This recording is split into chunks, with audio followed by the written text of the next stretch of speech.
Staying with the government's proposed constitutional revision, Cheong Wa Dae has also briefed Parliament on the matter, passing the ball to the country's legislature. Kim Min-ji has the latest from the National Assembly.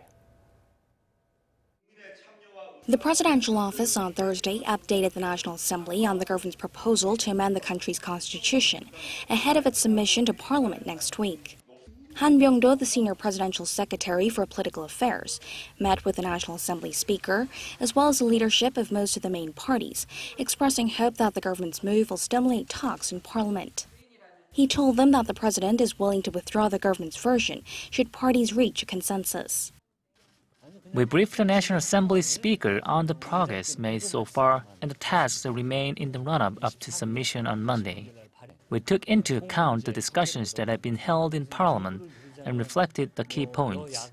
We now ask the parties to come together and proceed with negotiations.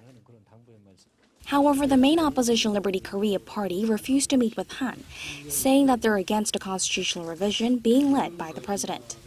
The Conservatives have been taking a hardline stance, saying the whole point of changing the constitution is to reduce presidential powers, whose broadness, it's argued, leads to corruption.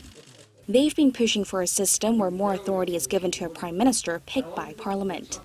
They're also against holding the referendum in June, saying it will politicize the issue.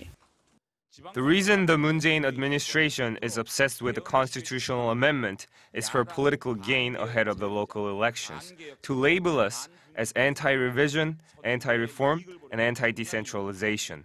This is a political show to help the current government win the elections. For a revision to go ahead, the support of the main opposition is a must.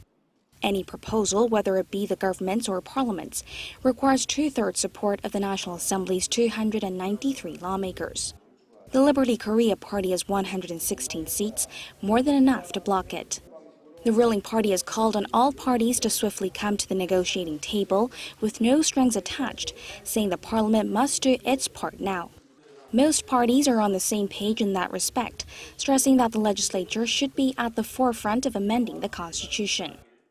Rival parties have about a month left to craft a proposal of their own to meet the legal time frame in order to hold a referendum alongside local elections in June. But the question now is, how much are they willing to concede to make that happen? Kim Min-ji, Arirang News.